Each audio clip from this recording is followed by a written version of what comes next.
acompaña, como les decía, con quien estoy totalmente contagiado, la Catalina Mena, que es crítica de arte, pensadora, eh, ¿qué más? Inquieta, es inquieta, y ella va un poco a liderar esta conversación, a llevarlos a ustedes a territorio desde vuestras experiencias, tratando de reflexionar sobre la pregunta, sobre las dos palabras y la pregunta que el festival se hace este año, del amor y política, cómo vivir juntos, que en la circunstancia chilena ustedes saben que tiene mucho sentido, pero también en la circunstancia latinoamericana y en la circunstancia mundial por este vidrio que está aquí. Así es que, Cata, no sé, la palabra es tuya. Hola, Hola, hola. Rocío, un gusto que estuvimos acá compartiendo con nosotros. Quería quizás como que cada uno pudiera, desde una provocación, ¿no es cierto?, un poco lo que hablaba Rodrigo. Vi una cosa, me metí así muy azarosamente, vi una cosa en un trabajo que se llama Oráculo, me Sí, parece que es un trabajo reciente. Y tú dices que cuando fotografías el referente los haces desaparecer. Y como lo poderoso es lo invisible. Me quedó como dando vuelta esta idea precisamente porque una de las entradas del texto que les mandé, no sé si lo recibieron, era esta cosa del certificado de existencia. Y acá tú haces un reverso de eso, tú reviertes esto, ¿no? Y entonces quizás, como te lo dejo planteado para que lo puedas pensar, como cómo tu fotografía explora lo invisible. También vi que hay otro trabajo en donde tú transitas la oscuridad para vincularte con otro desde una lucecita. Me acordé de esto como de la sobrevivencia de las luciérnagas, ¿no? De Didi Haberman. Me interesó como pensar eso en el contexto de vincularse con el otro, de lo invisible, de las lucecitas. Y Rocío, también te estuve mirando un poquito así, porque si uno mira mucho no ve, entonces hay que mirar un poco nomás. Entonces, estos vínculos, ¿no es cierto?, que tú estás haciendo también desde la imagen, desde la visualidad, desde la producción artística, con otros problemas, problemas políticos, problemas sociales, ¿no es cierto? Y también, bueno, esta cuestión de cómo vivir juntos es como el gran problema de la política. Entonces, no sé, Musuk, si quieres como explorar, esto es una conversación libre, no es que haya que tener una teoría acabada sobre el tema, sino cómo va tu sensibilidad, tus reflexiones en torno a esto que te plantean. y bueno, primero que nada, gracias por la invitación, ese espacio para compartir con Rocío, a quien no conocía, digamos, en haber dialogado antes, pero creo que tenemos algunas coincidencias, hemos estado conversando los días previos. Y bueno, en referente a lo que mencionabas, es este trabajo que se llama Oráculo, que es reciente, digamos, para mí sí muy interesante comentar algunas cosas porque de alguna manera me llegaron como en un momento de replantear, ¿no? De hacerse muchas preguntas, que creo que es lo que este momento sugiere. Y digamos, la situación de la pandemia es una de las tantas, digamos, situaciones, digamos, que tenemos que enfrentar en el día a día. Y ese trabajo un poco es como una especie de resultado, digamos, por oposición, algo que venía haciendo hace un buen tiempo que tenía que ver con la idea del bicentenario. Muchos de nuestros países están como conmemorando o celebrando, ¿no? De alguna manera su independencia.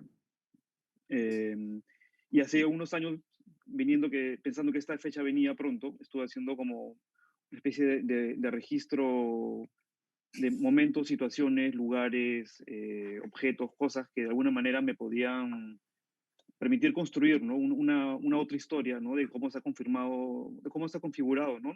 La identidad, digamos, de lo que significa la independencia en el Perú, pero también como haciendo otros vínculos a la región, ¿no? Porque hay muchas similitudes, ¿no? Y circunstancias homólogas, de alguna manera. Y, y de pronto en los últimos meses fue como revisar ese material, ¿no? Y me pareció como era sumamente demagógico, ¿no? Tratar de haber tenido esa expectativa, ¿no? De estar como reconfigurando algo que recuestione o replantee o quiera poner en cuestionamiento, ¿no? La construcción simbólica de lo que significa una nación, un país, lo que nos representa, que va mucho más allá de una bandera o de los símbolos patrios. Y entonces ese trabajo, Oráculo, fue más como una especie de situación azarosa, ¿no? Yo estaba como en la cabeza en eso, ¿no? Como hay algo que tengo que hacer, ¿no? Hay espacio para pensar, y todas esas imágenes estaban ahí dando vueltas, y un amigo me regaló una bolsa con hojas de coca. Casualmente es mi socio en la editorial, Fernando Fujimoto, y ese momento fue casi como abrir la bolsa y comenzar a ver las hojas, y no sé si como una especie de epifanía, revelación, ¿no? Pero es como algo te está diciendo acá, ¿no? Y de pronto como ahí esta cosa más intuitiva, instintiva, comienza a detonar otras vinculaciones en relación a la hoja de coca, más allá de su uso mágico, místico, ¿no? Como oráculo, ¿no? Que en los Andes se lee la hoja de coca para predecir, ¿no? Algunas cosas, ¿no? No sé si va a haber buena cosecha, si la persona con la que vas a conocer es buena o es mala, en fin. Y entonces un poco fue ese trabajo, fotografiar las hojas una por una, de una manera un poco obsesiva, ¿no? De hacer una recopilación muy grande, ¿no? Y tratar de interpelar simbólicamente, no simbólicamente, sino más bien formalmente, la estructura de la hoja, ¿no? Como si uno pudiera leer cosas que en realidad están de una manera codificadas o son imposibles de deducir, ¿no? Y eso hacía diálogo con una pequeña serie que logré rescatar de todo este trabajo previo, que sí tenía que ver con este registro de estos espacios que permitían construir la historia, reconstruir de alguna manera la historia de la independencia, pero más bien eran lugares donde el referente estaba muy diluido, ¿no?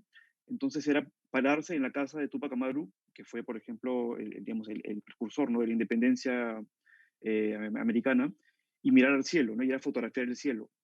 Y lo que se incluye es ese cielo que pudo haber visto también, ¿no? Entonces, el referente histórico del espacio está muy diluido, y finalmente lo que me interesaba era la carga simbólica que podía hacer este puente en términos de historia y de tiempo, ¿no?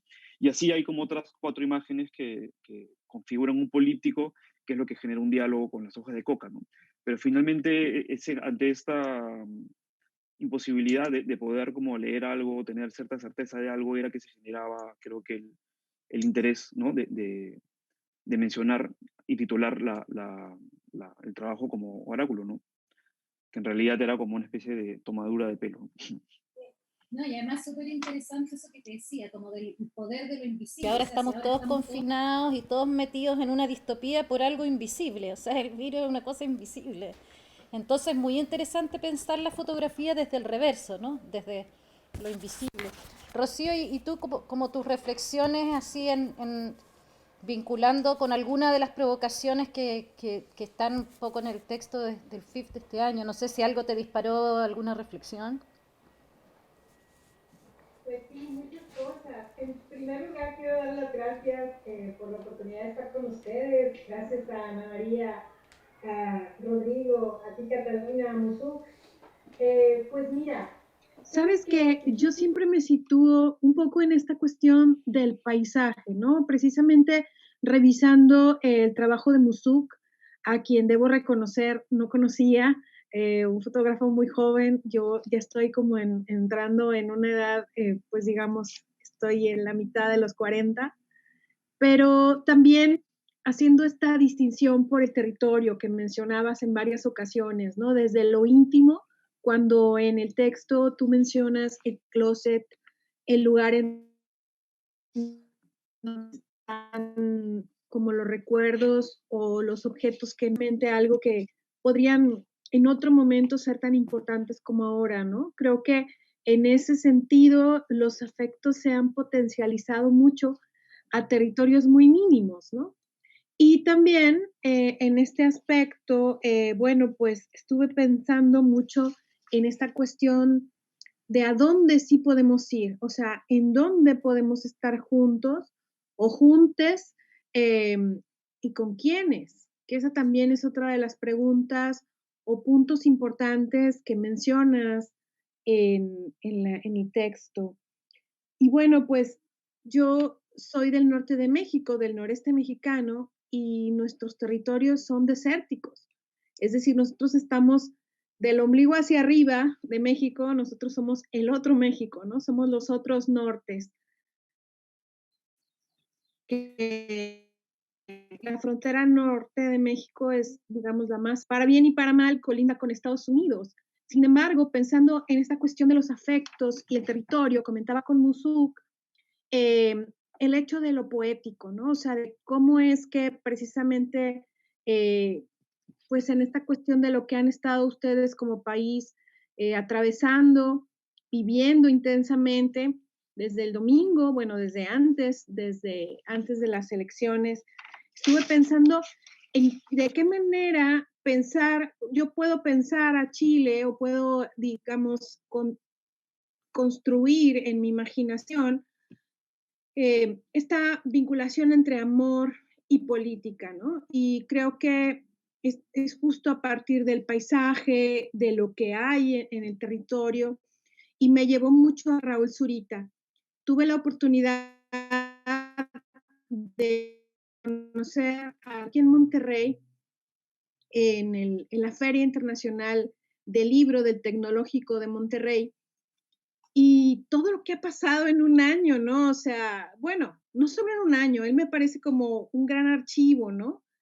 Porque pues su trabajo ha vinculado no solamente la política, sino la acción artística y la expansión poética. Y creo que ahí hay vínculos muy importantes con el trabajo de Musuk, que Musuk se desarrolla, por lo que brevemente he podido ver, en esos encuentros con los recursos, con los objetos, con lo que está pasando en el paisaje y en el territorio. Y pues me parece que esta cuestión de la alteridad, de los estados alterados, ¿no? En Latinoamérica, porque creo que eso coincide con todas las diversas, pues no sé, en mi imaginación, haciéndolos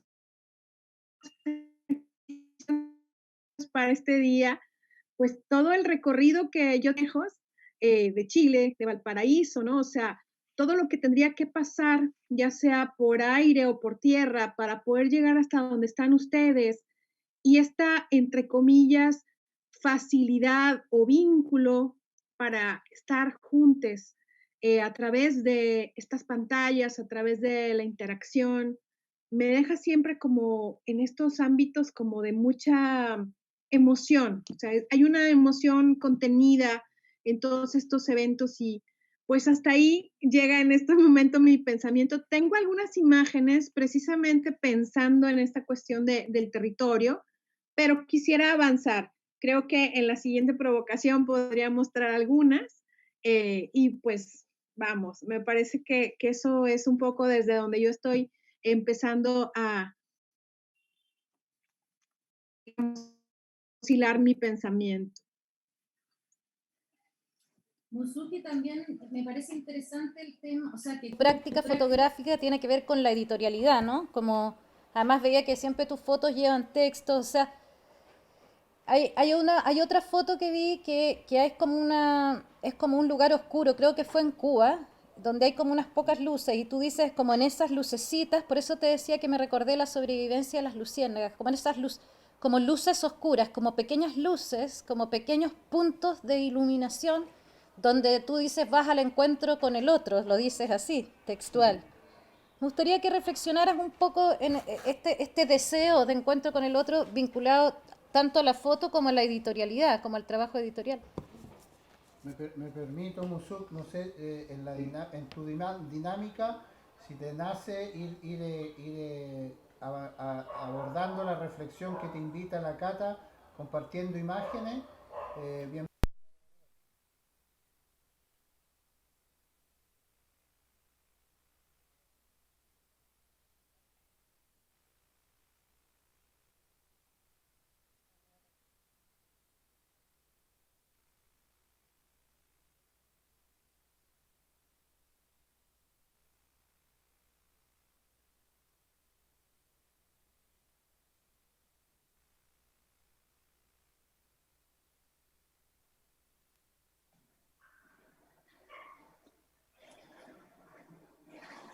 Perdón, ¿qué me decías, Está Catalina? abriendo. Va abriendo Musuk, sí. No, pero si quieres comentar algo, Rocío, genial, mientras tenga tiempo de abrirlo y tener más. Adelante. Yo cierro mi micrófono y bueno, dadas estas cuestiones del azar también por las cuestiones de lo cotidiano, ¿verdad? O sea,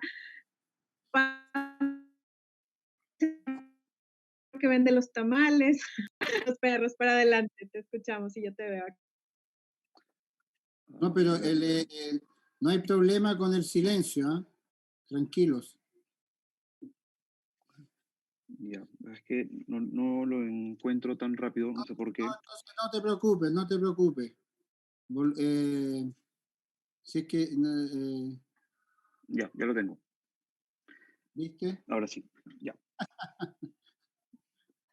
Siempre, Bueno, está un poco desordenado, pero no importa.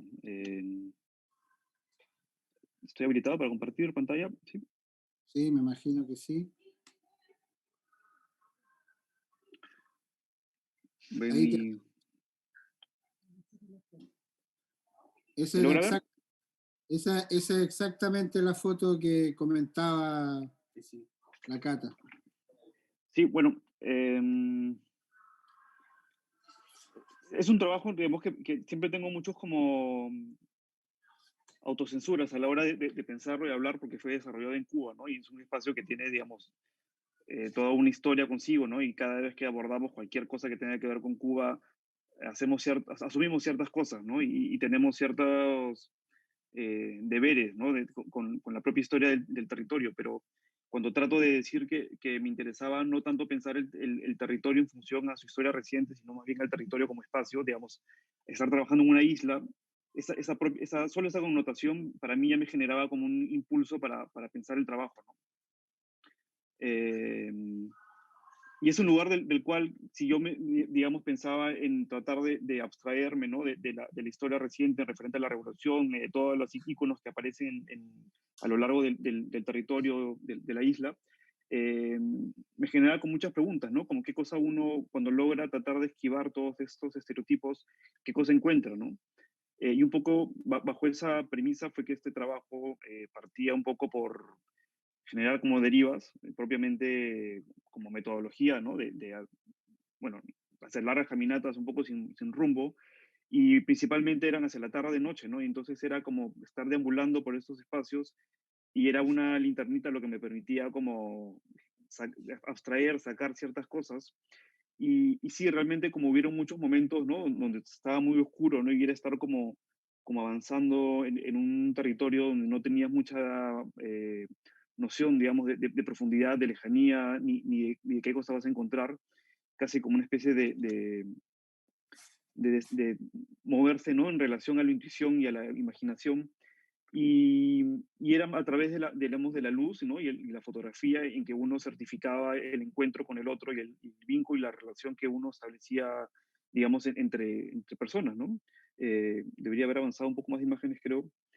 Y, y algo como que pensaba mucho, ¿no? Era en quién es esta persona que he encontrado, qué cosa hay de historia detrás, qué cosa podemos como tener en común o no.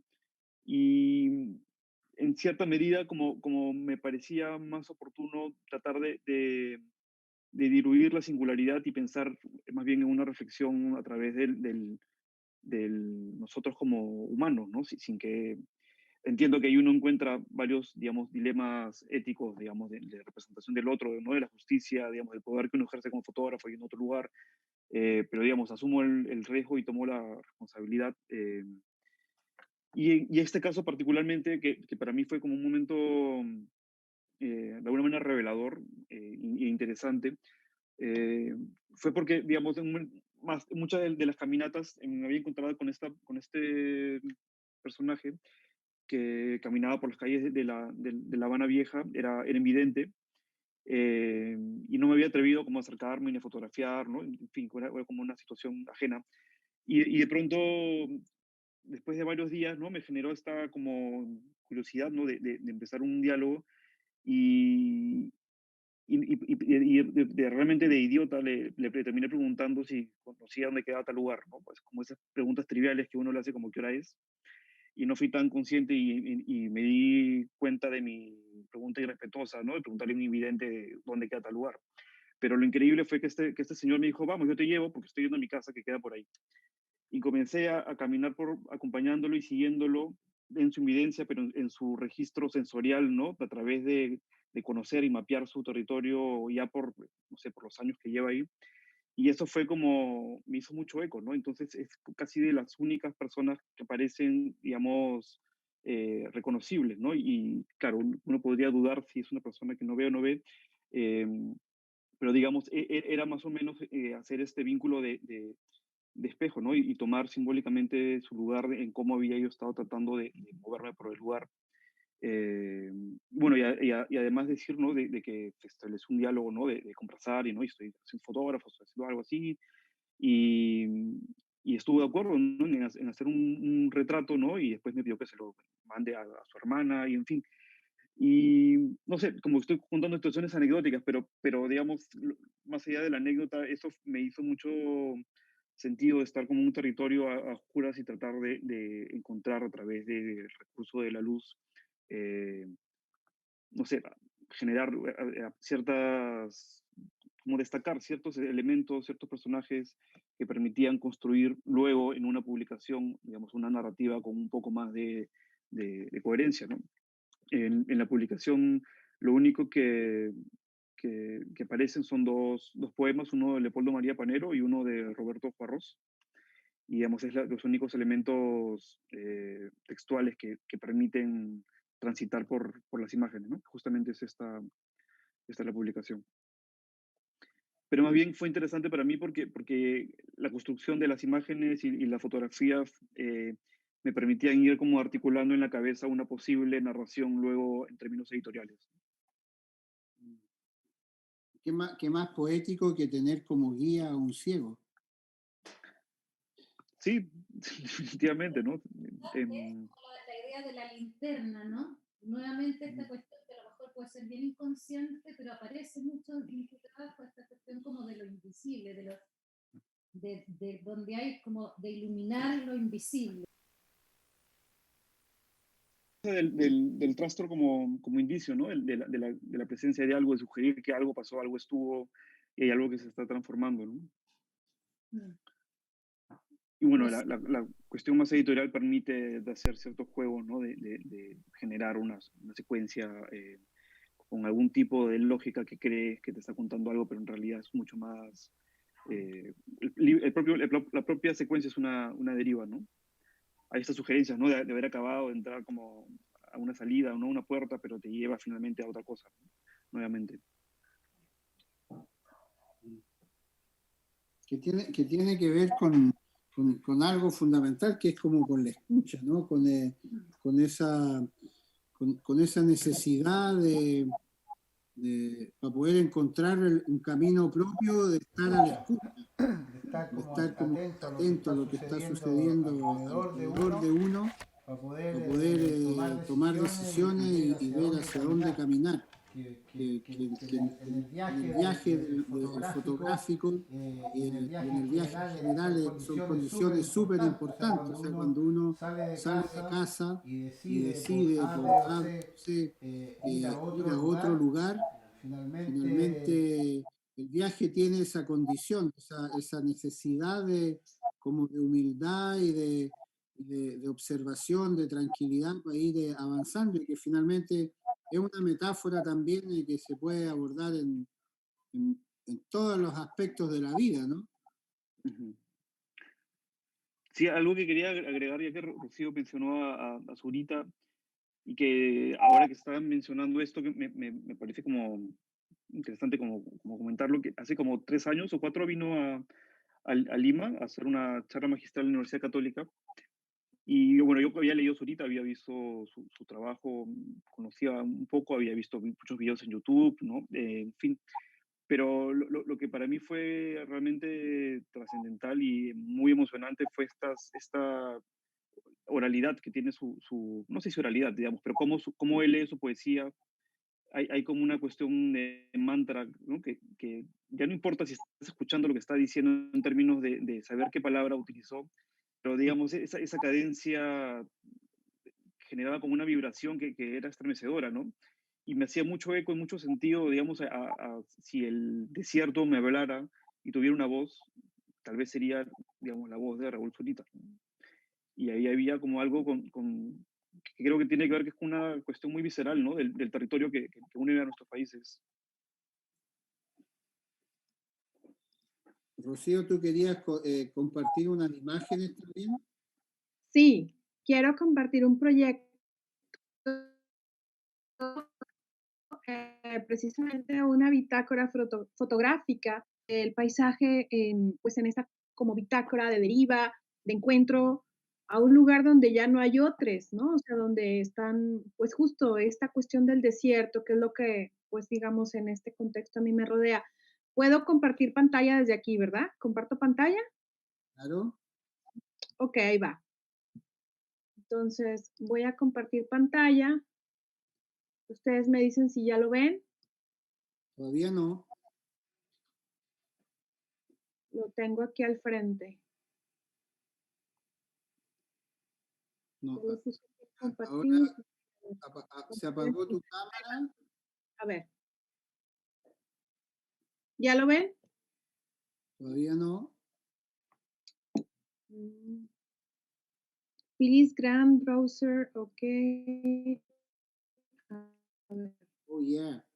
que le pongo aquí que me dé la oportunidad. Pantalla, perdón, pantalla completa y no me dice. Creo que no tengo chance. A ver, ¿mande?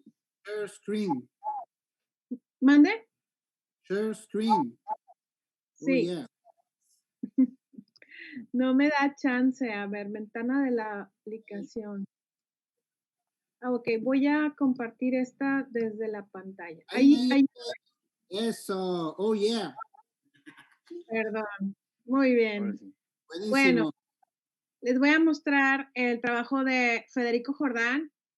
Federico Jordán es un artista, pues digamos, él es pintor y escultor, pero este trabajo es un fotodocumento que se realizó por Jessica Nieto, que es pues la artista que acompañó a Federico en colaboración con Aurora Berrueto. Es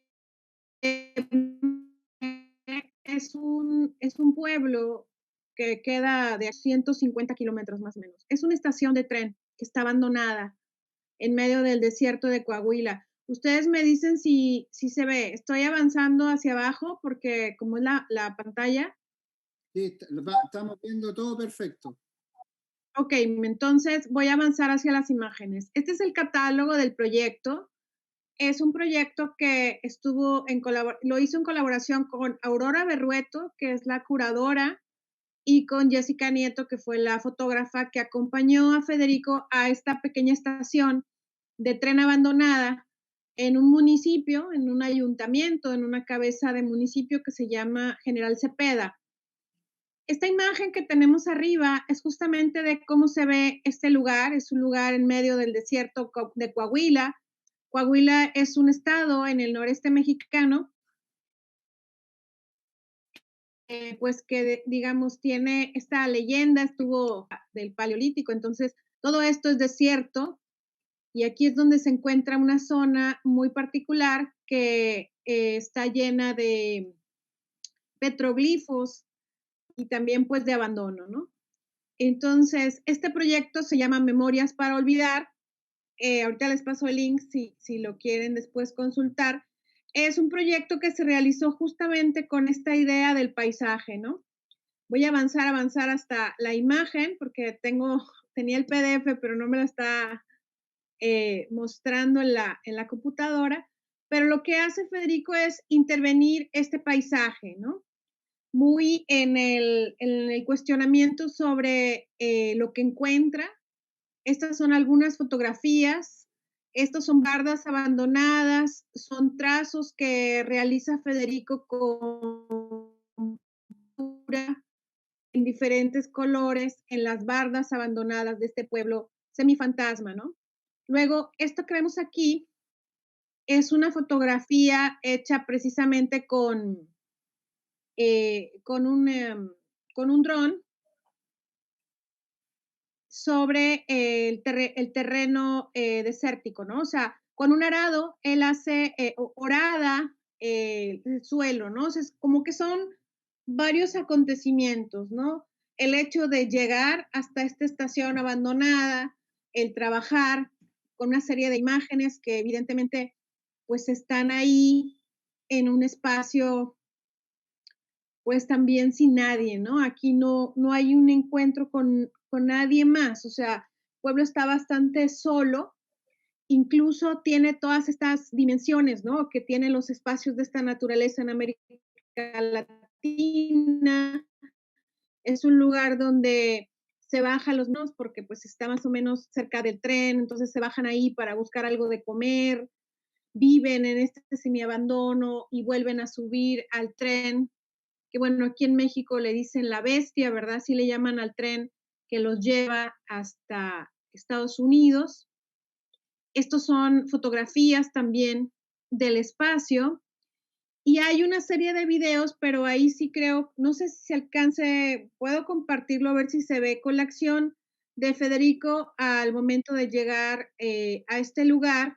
Estas son algunas intervenciones también, como generar esta doble dimensión de los personajes que pueden, o las personas, o pues, no sé, como abandono total. En esta zona también, pues hay mucha cuestión de, ¿cómo podríamos decirlo?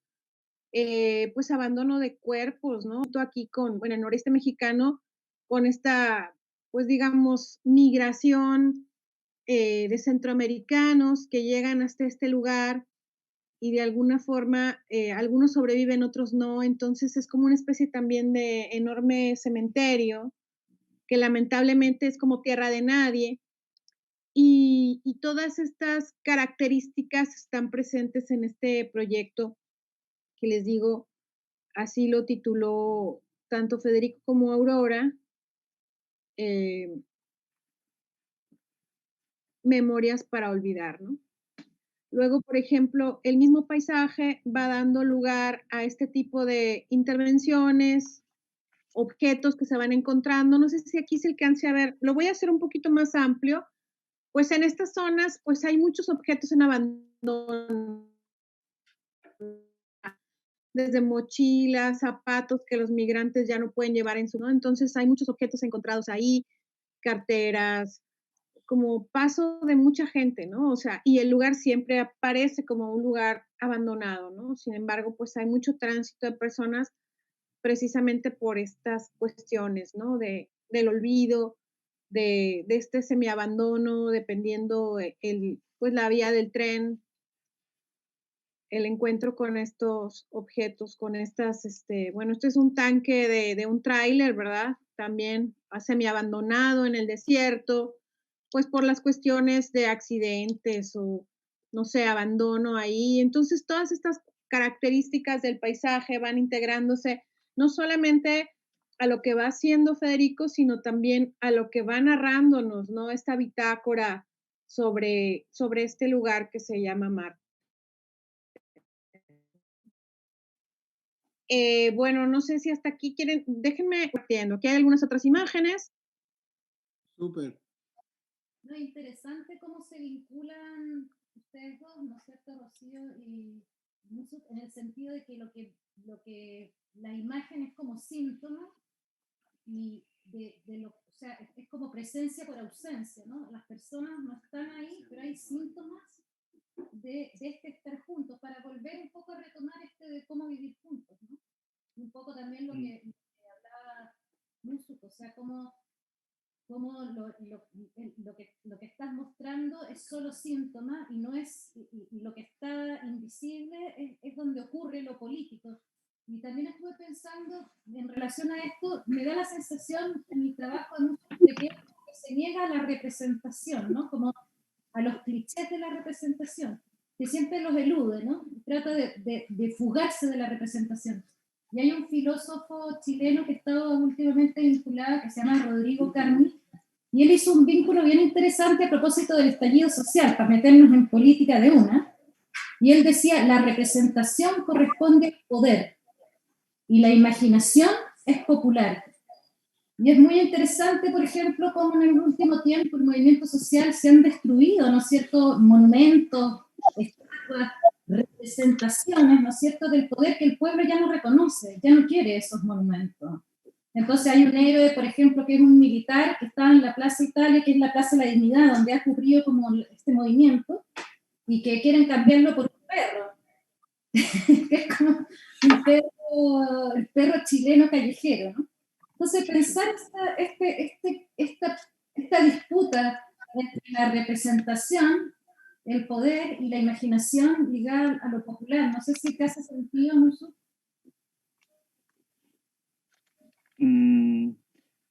Sí, bueno, muchas cosas como para pensar en torno a eso.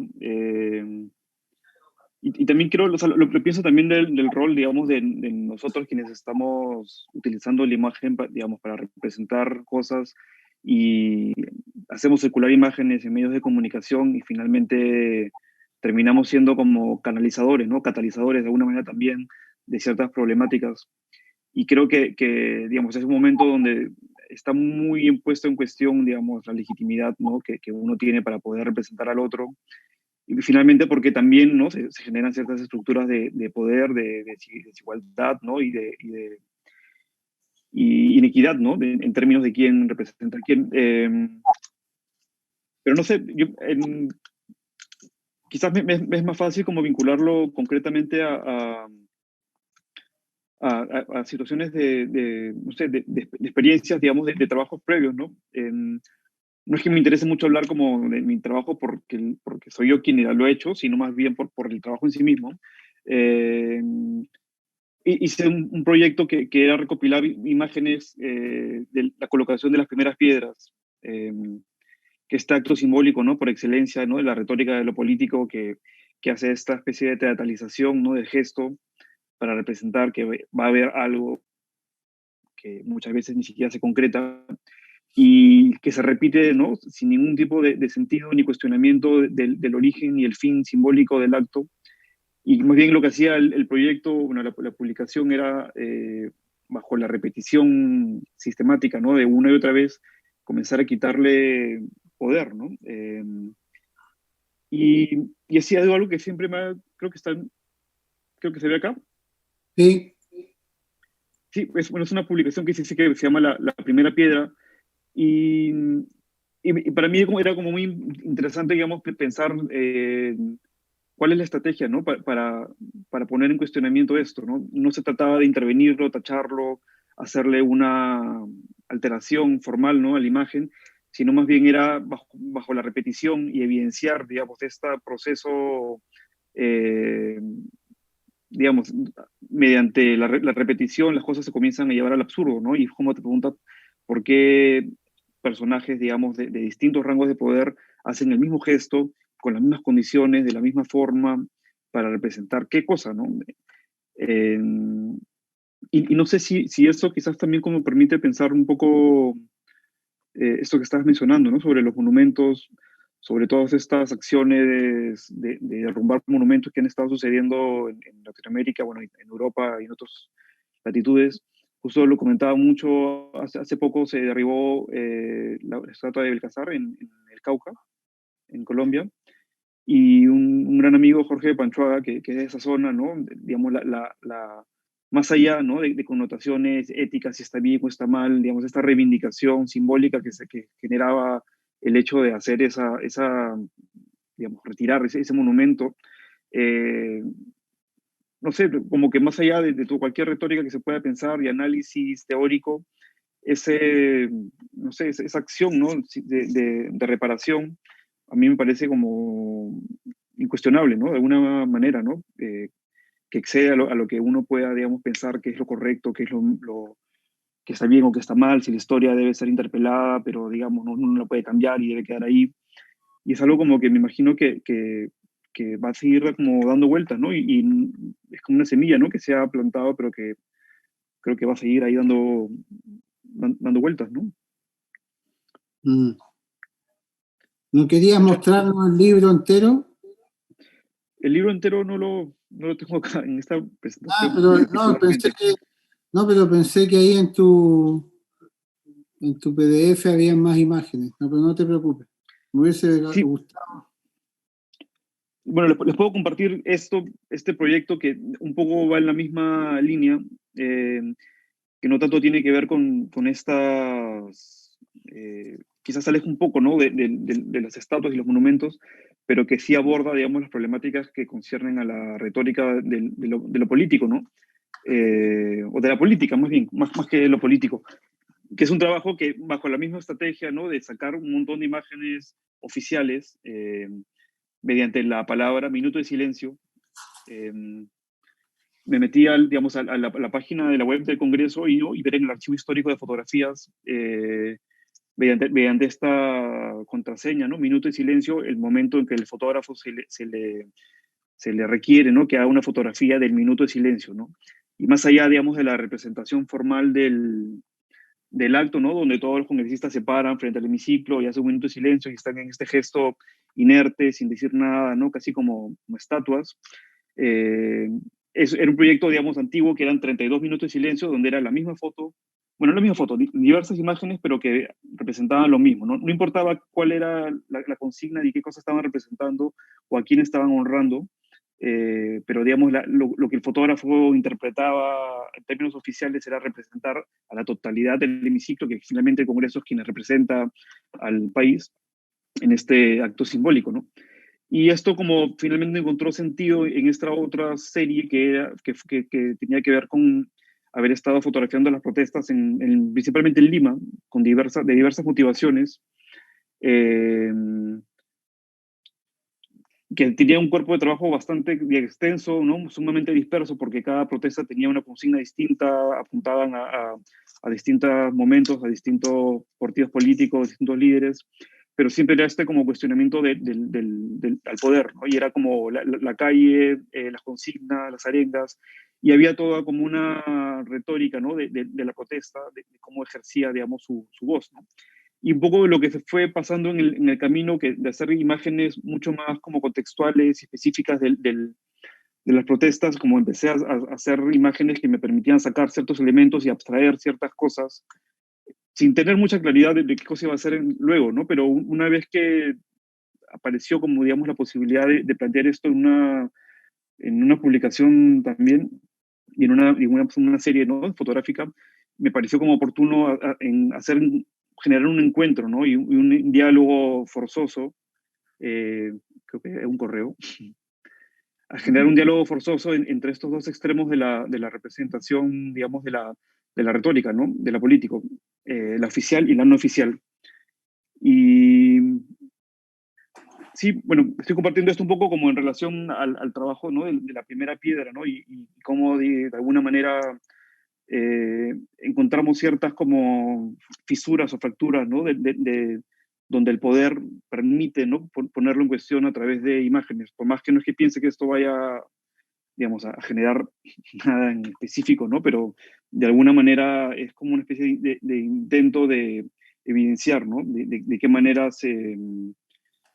digamos, las problemáticas sociales encuentran un espacio, ¿no? para hacerse escuchar, ¿no? Generar una especie de diálogo, debate, en fin.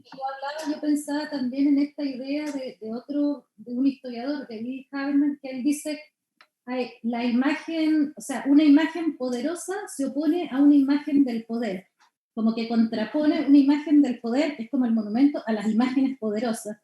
Y pensando en eso, yo siento que los fotógrafos, los productores de imagen, para volver al tema de cómo vivir juntos y qué tiene que ver la fotografía con esto, también son los encargados de construir las imágenes colectivas, ¿no? Los símbolos colectivos, otros símbolos. Yo creo que hay una caída de las imágenes colectivas, por lo tanto, por lo mismo que tú has rehusado poner los clichés que decías, ¿no?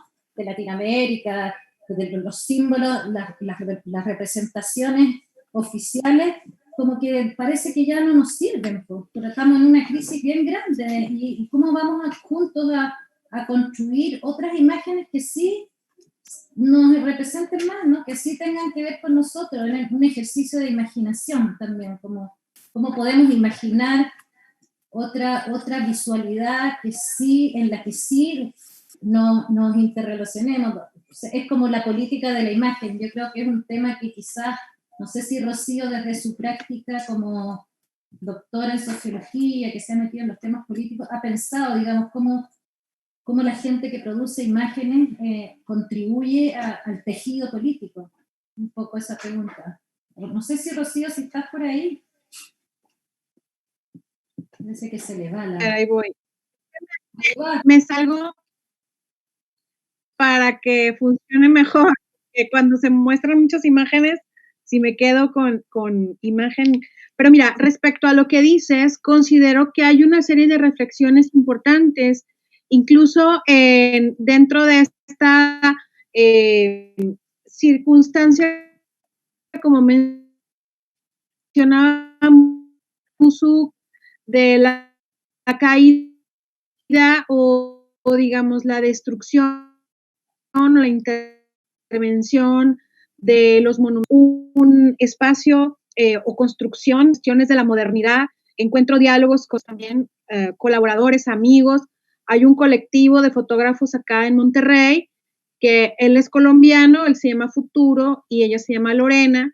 Tienen un colectivo que se llama Estética Unisex, y en este colectivo hicieron una serie muy interesante precisamente sobre Monterrey. Fue paradigmática, que fue importantísima para el desarrollo del siglo XX, que fue fundidora. Y en esta enorme serie que ellos hicieron, desarrollaron como justo en el archivo de esta fábrica, precisamente a la fundición, pensar en estos actos de poder sobre el capataz, cuando llegaba el personaje importante de la familia, los dueños, cuando llegaron del Banco Interamericano de Desarrollo a darles el primer préstamo allá por los 50.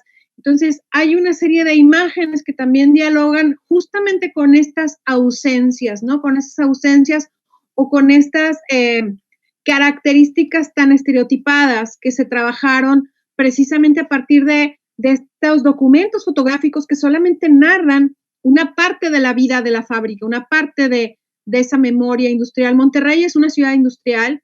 Monterrey es la capital, digamos, entre comillas, industrial de México.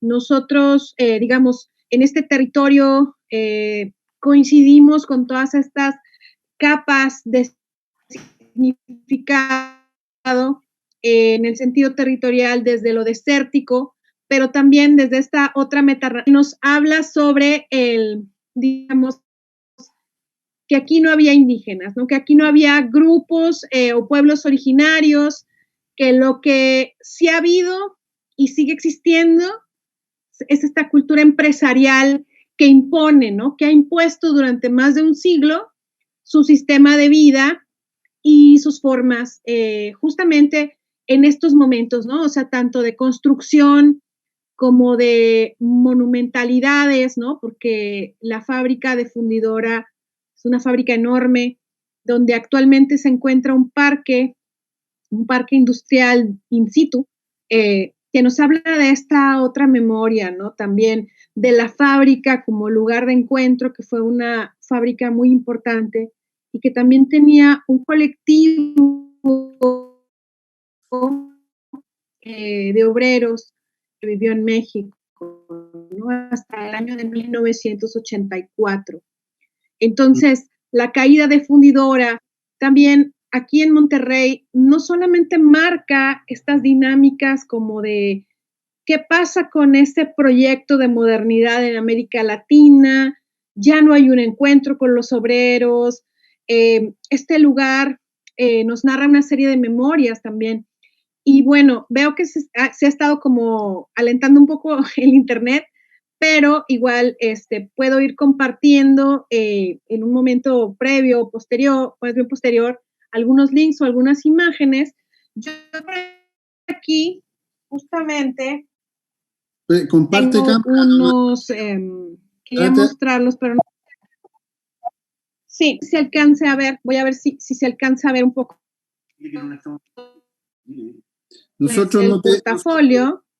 Nosotros no te vemos a ti, te estamos escuchando, pero si logras compartir cámara podemos ir viendo lo que nos comentas. Claro que sí, voy a compartir cámara. Comparto pantalla, ventana de la aplicación. Ahí voy, disculpen. Ok, ¿se alcanzan a ver? No. ¿Alcanzan Todavía no. No. a ver? No, a ver. Ajá. ¿Alcanzan a ver? Todavía Otra no. vez, voy. No, ventana de la aplicación, compartir. ¿Ya Yo ven? Yo quería comentar algo, quizás mientras Rocío instala tu imagen, en relación a eso de lo que tú decías, Cata, ¿no? De la representación y del rol de la imagen en esa representación. Ahí estamos viendo lo que está mostrando. Pero un poco también con esto que, por ejemplo, esto que estamos viendo aquí, yo creo que la imagen no es solamente responsabilidad de quien hace la imagen, es decir, de qué es lo que sucede con ella y cómo ella se vincula con el resto de la sociedad, ¿no es cierto? En la imagen está quien la hace y después está quien la hace, la comunica, ¿no es cierto? Por ejemplo, en esta misma instalación que nos presenta Rocío o en el libro anterior sobre el minuto de silencio, hay lo que tú comentabas con Didi Huberman, que habla de cómo organizar las fotos unas con otras, ¿no es cierto? Y en el fondo está también ese tiempo de cómo yo instalo la fotografía, o sea, en el libro que edita Musuq, estas fotos de rojo con estas imágenes de negro encima, hay algo en el montaje, justamente, donde ahí hay un poder también, ¿no es cierto? Y el poder en el fondo no depende solo de la fotógrafa o el fotógrafo, sino que también depende de cómo esa imagen se entrega y se da a ver. Por ejemplo, aquí en esto, si quieres, Rocío, nos puedes comentar este montaje que se ve súper interesante con estas estructuras que se unen una a otra en estas manos. Aquí también está el poder, que podría ser del autor, pero podría no serlo, de qué es lo que decir con la foto.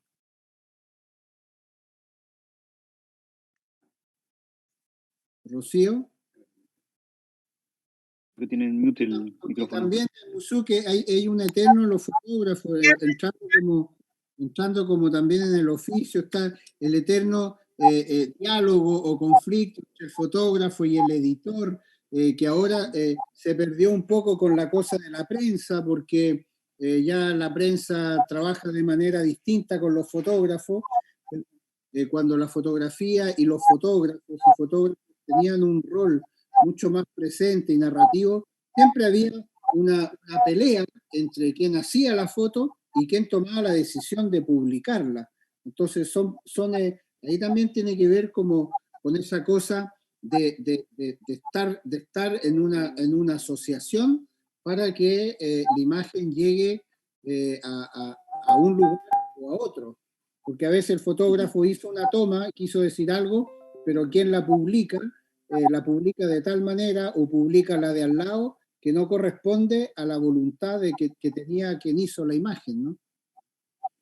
Sí, sí, definitivamente. Algo que pensaba en relación a eso es que ahora, digamos, en relación a todas las protestas en Chile y estas imágenes, hablando, digamos, de imágenes icónicas de la Plaza Italia, digamos, para quienes no estamos en Chile y vemos las cosas con cierta distancia, para mí era como interesante, digamos, este fenómeno, ¿no? De la simultaneidad, del registro del momento, donde no tengo en la cabeza una imagen fija de un fotógrafo o una fotógrafa que la haya hecho y que sea esa la imagen icónica, sino más bien todos haciendo una imagen al mismo tiempo de ese momento, ¿no?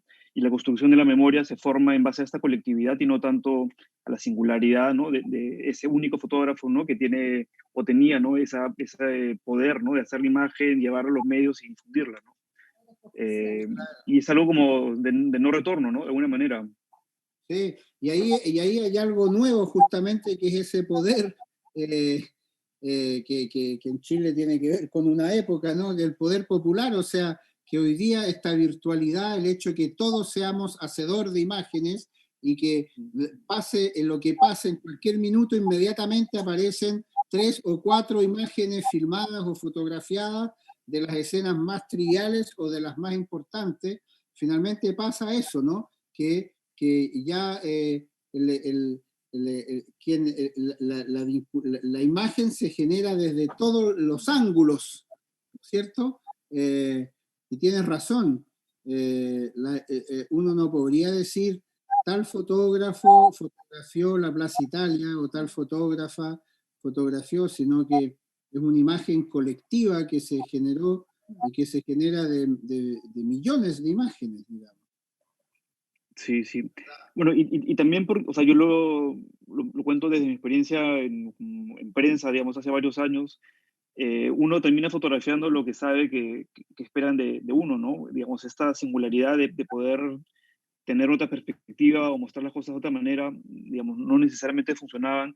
Sobre todo imaginaba como en las protestas, ¿no? Donde pasaban mil cosas, pero siempre cuando ya estaba por acabar, había una confrontación con la policía, ¿no? Y todos estaban en línea esperando que algo pase, y si no pasaba era decepcionante, ¿no? Porque era la expectativa de que esa imagen del tirar piedras y los escudos, y eso no representaba la marcha en lo absoluto, ¿no? Esa era como la imagen que ya estaba hecha, ¿no? Mentalmente el editor ya estaba esperando esa imagen para representar algo que en realidad tenía muchos más matices y era mucho más compleja, ¿no? Pero ahora, bueno, justamente los medios se están perdiendo legitimidad y se están creando todas estas plataformas independientes que se crean de una manera mucho más como colectiva, ¿no? No, pero que es súper interesante que estamos viviendo un cambio también en el oficio, ¿no? Que efectivamente el fotógrafo se quedaba y la fotógrafa se quedaba al final de la manifestación porque el editor quería esa foto, ¿no es cierto? Porque en el fondo el poder del diario, la revista, esa era la imagen que quería, y si el fotógrafo o la fotógrafa llegaba con una imagen que no tenía que ver con eso, no iba a ser considerada.